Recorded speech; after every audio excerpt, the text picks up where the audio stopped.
बेलपत्र के पौधे का क्यों इतना महत्व है, बेलपत्र को कब तोड़ना चाहिए, कैसे उसको पूजा में रखना चाहिए और कैसे उसका उपयोग भी करना चाहिए, और कितने दिनों में बेलपत्र का पत्ता बासी होता है और कितने दिन पहले भी अगर हम तोड़ दें तो हम उसको चढ़ा सकते हैं। तो बेलपत्र के बारे में लगभग सारी जितनी जानकारी मुझे आती है दोस्तों, आज मैं अपने वीडियो में वो सब आपके सामने रखूँगी।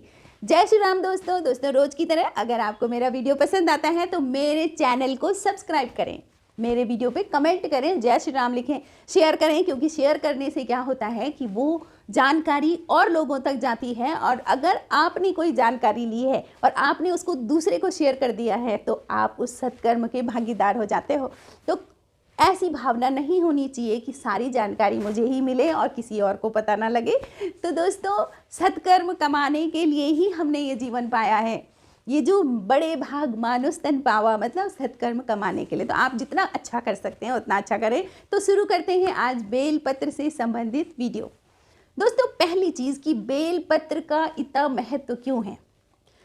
बेलपत्र की जड़ में ब्रह्मा जी होते हैं, तने में विष्णु जी होते हैं और पूरे पौधे में उस शंकर जी की शक्ति होती है, और बेलपत्र की पत्तियों में माता पार्वती की शक्ति होती है।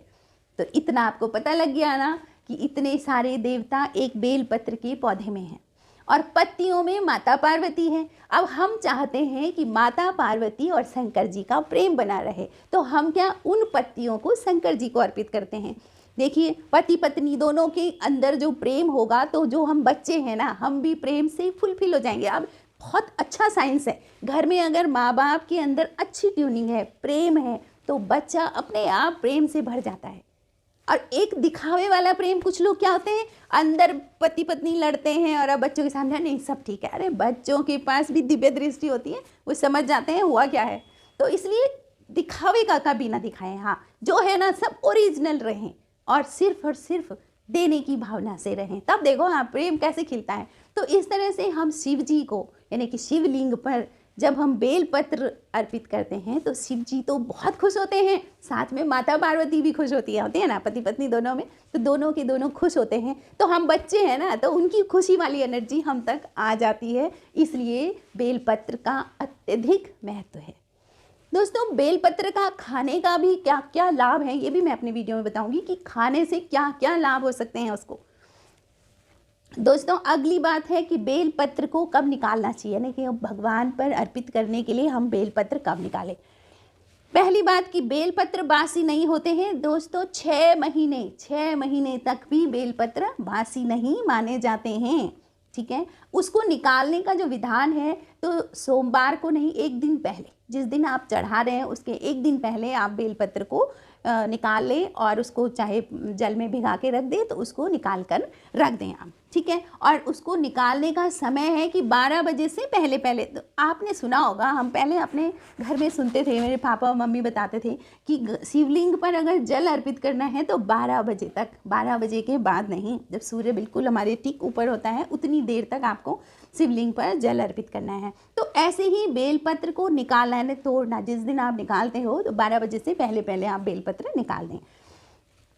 दोस्तों, यदि शिवलिंग पर बेलपत्र चढ़े हुए हैं तो आप उनको निकालें, धुलें साफ, ठीक है, और फिर उनको अपने हाथ से अपनी तरफ से फिर से आप उनको शिवलिंग पर अर्पित कर सकते हैं। दोस्तों, शिवलिंग पर बेलपत्र ऐसे चिपकते हैं जैसे मैग्नेट पर लोहा, एकदम खींच के आप चिपकाओगे ना, बिल्कुल चिपक जाएंगे वो। तो क्यों? क्योंकि वो प्रेम है ना, वो अट्रैक्ट कर रहा है। प्रेम तो हमेशा अट्रैक्ट करता है ना, तो वो अट्रैक्ट करता है उनको, तो वो अब उस पर चिपक जाते हैं। तो दोस्तों, इस तरह से हम बेलपत्र को अर्पित कर सकते हैं और 6 महीने तक बेलपत्र बासी नहीं होते हैं। तो आप बिल्कुल इस फिक्र में ना रहें कि अरे बेलपत्र नहीं है, आज क्या होगा। मंदिर में किसी ने चढ़ाए हैं तो आप वहाँ से लेके आप अर्पित करें, बिल्कुल पूरी तरह उतना ही आपको भगवान की शक्ति मिलेगी, कमी नहीं आएगी उसमें। और अगर आपके पास बेलपत्र ज़्यादा है तो आप सीधे मंदिर में चढ़ा दीजिए, सबके काम आएंगे, वो सबके काम आएंगे। तो आपके द्वारा गए और सब लोगों ने उसका लाभ लिया, तो आपके लिए सत्कर्म हो गया ना। तो सत्कर्म में कहीं भी पीछे ना रहो, मतलब ये है कि जो भी यहाँ इस दुनिया में, इस संसार में जो पाओगे ना, अपने सत्कर्मों से पाओगे। तो इसलिए ये काम भी आप करें। अब मैं बताती हूँ दोस्तों कि बेलपत्र को खाने के क्या क्या फ़ायदे हैं। बहुत ध्यान से सुने, क्या क्या फ़ायदे हो सकते हैं बेलपत्र खाने के। पहला है ये प्रसाद बन जाता है, क्योंकि शिव जी की शक्ति इसमें समा जाती है, तो ये प्रसाद बन जाता है। और अगर आपको कहीं भी पैसे की तंगी है घर में, तो आपको कभी पैसे की तंगी नहीं होगी, क्योंकि आपके भीतर की ऊर्जा अच्छी हो जाएगी। आप जिस काम पर लगोगे वो काम हो जाएगा। भगवान की अगर आपके पास आशीर्वाद है तो सवाल ही नहीं है कि आपको कभी पैसे की तंगी होगी। तो इस तरह से ये पहला। दूसरा काम है कि घर में चल रही सभी समस्याएं समाप्त हो जाएंगी। तो आपके घर में किसी भी तरह की कोई समस्या चल रही है समाप्त हो जाएंगी। लेकिन एक बात है, कंटिन्यूटी बना के रखें। देखिए, एक दिन आपने कर लिया और आपने कहा बस हो गया और हुआ तो कुछ है ही नहीं, तो ये नहीं होता है। आपके विश्वास की, आपकी लगातार लगन की भी परीक्षा होती है कि किस हिसाब से कर रहे हैं ना, तो आपको एक न एक दिन रिजल्ट जरूर मिलेगा। अगला है रोग खत्म हो जाएंगे। आपके शरीर में किसी भी तरह का कोई रोग है तो वो रोग खत्म हो जाएगा। लेकिन अच्छा, अब मैं आपको बताती हूँ रोग क्यों होता है। दोस्तों, रोग होता है जब आपके शरीर में वात, पित्त, कफ, इन 3 चीज़ों में असंतुलन पैदा हो जाता है, तो आपको रोग हो जाता है। ये समझ लें आप। और ये असंतुलन पैदा होता है, बहुत ही महत्वपूर्ण बात है, ये असंतुलन पैदा होता है जब आपके प्रारब्ध भोग के कुछ कर्म आपके सामने आ जाते हैं। तो ये आपके शरीर को दुख देना है ना, तो आपका वो असंतुलन कर देते हैं। कुल मिलाकर के अगर आप बीमार हो रहे हो ना, तो इसका कारण है आपके प्रारब्ध में किए हुए कर्म हैं। ये ही मेन कारण है। आपके प्रारब्ध में किए गए कोई बुरे कर्म हैं, उनको वो आ गए आपको परिणाम देने के लिए और आप बीमार हो गए। अब आप दुख भोग रहे हो ना, तो उन कर्मों की, तो अब प्रारब्ध में किए हुए कर्मों को काटने वाले सिर्फ और सिर्फ शंकर हैं। सिर्फ एकमात्र शंकर हैं, हमारे महामृत्युंजय, हमारे शंकर भगवान। क्योंकि वो तो मुर्दे पर भी जान फूंक देते हैं। इतनी शक्ति किसी डॉक्टर के पास नहीं है जितनी महामृत्युंजय मंत्र में है, हमारे शंकर भगवान में है। आप एक बार मान के तो देखें, पर विश्वास तो आपका रहेगा, रिजल्ट मिलेगा आपके विश्वास से।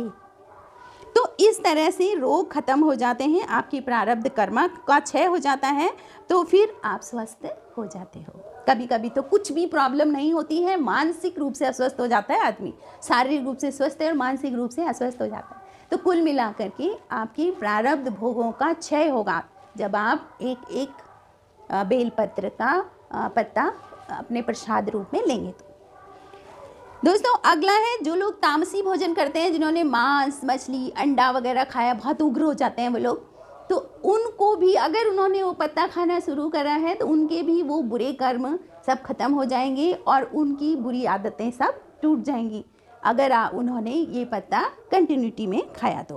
हाँ, थोड़ा समय ज़रूर लगेगा, लेकिन सब खत्म हो जाएगा। अगला है कि व्यक्ति का भाग्य बदल जाता है। दोस्तों, भाग्य पर मैं एक बात बोलूँगी कि लोग अक्सर बोलते हैं कुछ नहीं आता था उसको, और देखो जो कितना बढ़िया कमा रहा है, कितना अच्छा खा रहा है, अपने भाग्य के बल पे खा रहा है। दोस्तों, वो अगर भाग्य के बल पे खा रहा है तो वो भाग्य भी उसी ने कमाया है। क्या आपने उसको भाग्य कमा के दिया है? नहीं ना। तो जब आप कहीं हो ही नहीं तो आप दूसरे पे टिप्पणी भी क्यों करते हो? हाँ, उसकी जो अच्छा कमा रहा है, अच्छा खा रहा है, उसको भी आप अप्रिसिएट करें कि देखो कितना अच्छा हो गया है ना। तो जब आप सफलता को अप्रिसिएट करते हैं ना, तो आपके घर में भी सफलता आती है। आप ये मैग्नेट है, पूरा ये अर्थ ही मैग्नेट है। आप किसको अट्रैक्ट कर रहे हो, आपको क्या चीज़ अच्छी लग रही है, आपको सफलता अच्छी लग रही है तो आपको सफलता जरूर मिलेगी। ठीक है ना। तो जो किसी का भाग्य होता है वो उसके प्रारब्ध में कमाए हुए कर्म, अच्छे कर्मों का ही फल होता है। वो भाग्य बन के आता है हमारा। और तुम्हारा भाग्य खराब हो रहा है, इसका मतलब तुम्हारे प्रारब्ध के कर्म आ रहे हैं आगे। ठीक है ना। तो कुल मिला करके हम खुद ही रिस्पॉन्सिबल हैं भाई। हमारा सनातन धर्म कहता है कि इस तरह से उंगली दिखा दे, वो बिल्कुल नहीं। एक उंगली वो तो 3 उंगली तुम्हारी तरफ है, यानी ज़्यादा रिस्पॉन्सिबल तुम खुद हो। ठीक है। तो इसलिए भाग्य भी बदल जाता है ये खाने से। व्यक्ति के गुर्दों में अगर कोई गंदगी है तो आप अगर पत्ता खाते हो आप बेलपत्र का, तो गुर्दों की गंदगी भी साफ हो जाती है और आप एकदम स्वस्थ रहते हो। एक बेलपत्र खाने का एक तरीका और है। ठीक मध्य रात्रि में 12 बजे आप शिव के मंदिर की ऊपर जो ध्वजा है उसको देखते हुए बेलपत्र खाओ। ध्वजा को देखते हुए अगर आप बेलपत्र खाते हैं तो वात, पित्त रोग, घुटनों का दर्द, जो भी आपकी बॉडी में कुछ असंतुलन आ रखा है, वो सब समाप्त हो जाता है। आपके भीतर की अशांति भी समाप्त हो जाती है। और क्या देते हैं भगवान? इतना बड़ा प्रसाद देते हैं ना, उसका नाम है वैराग्य। दुख लोभ से है, वैराग्य में सुख ही सुख है, तो भगवान वैराग्य भी दे देते हैं। तो इस तरह से दोस्तों बेलपत्र का फ़ायदा उठाएं शिव जी शिवलिंग का फ़ायदा उठाएं, शिव की ऊर्जा लें और इन तरीक़ों से देखो तुम्हारा क्या जा रहा है बताओ। अपना मन ही तो है और अपना थोड़ा कर्मा ही तो है, थोड़ा आपको मतलब आलस्य नहीं दिखाना है और ये सब करना है ना। जाता वैसे भी क्या है बताओ, तो खाली हाथ आए थे और खाली हाथ नहीं जाएंगे, बल्कि अपने कर्मों की पोटली साथ में ले जाएंगे। तो ये सब आप करें दोस्तों, इसका लाभ लें और मेरा वीडियो पसंद आता है तो मेरे चैनल को सब्सक्राइब करें, कमेंट ज़रूर लिखें, अगर आपको कुछ अच्छा लगा तो आप लिखें। Thank you for watching. जय श्री राम।